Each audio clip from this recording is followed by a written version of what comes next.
Boa noite, tudo bem? Aluno Juscelino Sena, do curso de Ciências, mestrado profissional em Ciências Econômicas. Vou apresentar o artigo do Pedro César Dutra de Fonseca sobre o segundo governo Vargas. Uh, segundo o governo Vargas ocorreu de janeiro de 1951 a agosto de 1954. Tinha como principais características o desenvolvimento econômico, por meio do plano de metas e o projeto de industrialização, as políticas trabalhistas, que fomentaram o Fundo de Seguro-Desemprego, o Fundo de Garantia e os conflitos políticos. O governo Vargas herdou um contexto econômico de fragilidade econômica desde a década de 30, decorrência da grande crise e da retração econômica mundial. Os acordos de Bretton Woods, dentre os quais a fixação do câmbio, das taxas de câmbio em relação ao dólar, a valorização do cruzeiro em decorrência das taxas fixas de transação, a escassez de moeda conversível, a falta de reservas e o crescimento da inflação. Dentre as propostas de Vargas estão a necessidade de crescimento acelerado por meio de investimento privado, voltado à modernização do setor primário, lembrando que ao final do governo, início do governo Vargas, demos o fim da política de monoculturas, comercialização de monoculturas. A industrialização substituindo os bens de consumo por bens de capital, ao investimento público de transportes e comunicação e energia. O conjunto dessas políticas e propostas se denominou como Projeto Nacional Desenvolvimentista. O objetivo desse projeto era o desenvolvimento econômico com justiça social. Entretanto, os déficits públicos exigiam soluções, como solução a restrição e a compressão das despesas e aumento da arrecadação por meio de uma reforma fiscal que aumentasse a arrecadação do Estado. E isso levou à desaceleração do crescimento do PIB em 1951 em 4,9% em relação a 1950. Essa tentativa de estabilização por meio de medidas rigorosas de controle orçamentário durou até 1952. O segundo governo Vargas ele é visto por três dimensões ou três fases bem distintas. Uma caracterizada pelo populismo, a segunda pela virada pelo nacionalismo, por um forte nacionalismo, e o terceiro a parte da ortodoxia. Na fase em que nós tivemos o populismo era muito latente na América Latina no século XX, principalmente nas décadas de 1960 e 70, na Argentina e no Brasil. Se denominava como populismo qualquer ação ou tudo aquilo que gerasse impacto social. Então, desde o nacionalismo, as legislações trabalhistas, reformas de base, o sindicalismo e as mobilizações urbanas e rurais. Getúlio Vargas e João Goulart são as principais referências no que se trata o populismo brasileiro e decorrência dos seus governos terem um caráter reformista. Eles sempre buscavam um auxílio das populações que estavam em transição, de uma sociedade tradicional agrária para outra urbano-industrial. O elo que vinculava essas massas era a mobilização feita pela industrialização ou a expulsão do setor agrário decorrente também da modernização do setor primário. O projeto nacional desse desenvolvimentista era centrado numa proposta de industrialização para um maior desenvolvimento econômico, do qual traria em seus valores a soberania nacional, a justiça social e uma maior equidade na população, para toda a população. O populismo econômico, como é citado por alguns autores, está baseado em um distributivo ingênuo e um desenvolvimentismo que não mede os custos, certo? Porque o Estado deveria ser o provedor de muitas e muitas demandas para a população. O populismo econômico ele é dividido em 4 fases. denominadas da seguinte maneira: na primeira fase, as altas taxas de crescimento do produto, salários reais e do emprego, decorrente da proposta da intervenção do Estado subsidiando muitas dessas atividades. Na segunda fase, começam a aparecer os gargalos de produção em decorrência das pressões de demanda. A terceira fase, onde se observa a insuficiência de bens e serviços, há uma aceleração da inflação em decorrência do aumento de demanda, e os problemas cambiais levam à fuga de capital ou à desmonetização da economia, certo? A gente tem uma forte demanda por bens e serviços, que consequentemente também são supridas pelas importações, que geram uma pressão sobre as políticas cambiais. Na quarta fase, os governos, normalmente sob pressão, buscam políticas de estabilização de cunho ortodoxo e começam a implementá-las.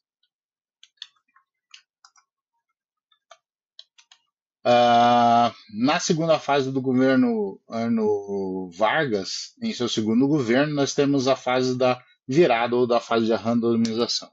A fase da randomização ou virada nacionalista, o governo está disposto a enfrentar os problemas de curto prazo, como déficit orçamentário, falhas na balança, distorções ou déficits na balança de pagamentos, escassez de divisas e a inflação, que entra em choque com as prioridades de longo prazo voltadas à industrialização e ao desenvolvimento.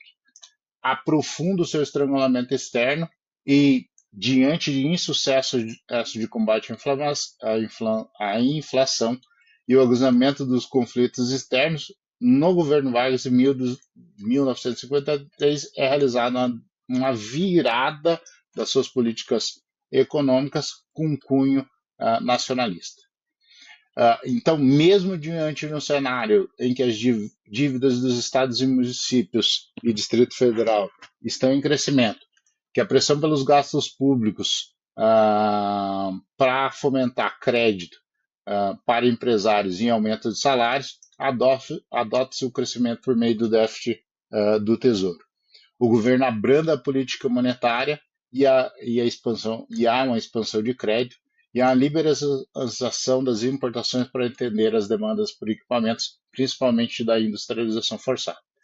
O resultado disso é o aumento do investimento, obviamente, subsidiado pelo Estado, que ajuda a explicar um forte crescimento que ocorreu em 1952, onde o PIB fecha com a expansão de 7,3%.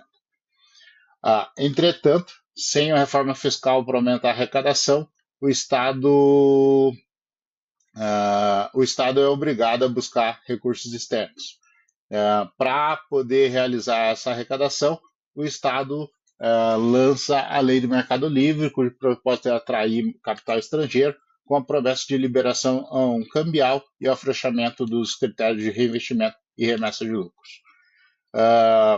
Mantendo seus compromissos voltados à industrialização e desenvolvimento, é adotada ou é mantida uma política de segmentação tanto das importações de acordo com a essencialidade do bem, como das exportações de acordo com o seu peso dentro da pauta de exportação, como forma de incentivar a diversificação, tanto da importação de produtos de consumo como para a industrialização, como a exportação dos produtos das indústrias nascentes.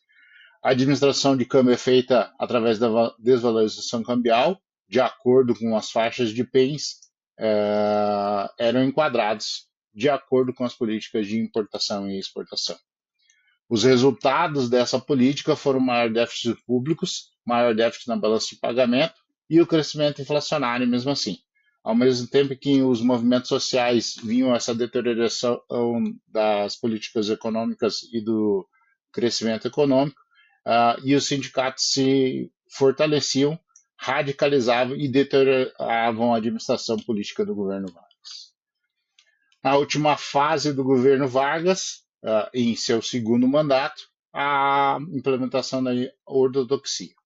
A busca pela estabilização econômica entra em choque com o projeto nacional desenvolvimentista, visto que esse projeto tinha como objetivo ter um poder nacional, autônomo e popular, capitaneado pelo Estado como mantenedor dessa coisa e centrado na industrialização e na modernização agrícola do primeiro setor. Só que após algumas tentativas frustradas de enfrentar os problemas que surgiram desse projeto, muito focado na inflação, o crescimento da inflação, os déficits da balança de pagamento, os déficits orçamentários, o governo se aprofunda em vários problemas e inviabiliza o próprio projeto de desenvolvimento. Em contrariedade, visto um cenário de déficits recorrentes, as práticas econômicas tradicionais são deixadas de lado e opta durante o governo Vargas pela ortodoxia, estabelecendo o monopólio do cambial por meio do Banco do Brasil, realizando um sistema de leilões para repartir os custos em desigualdade dos segmentos que eram privilegiados, mantendo ainda a política de bens considerados essenciais pelo projeto político.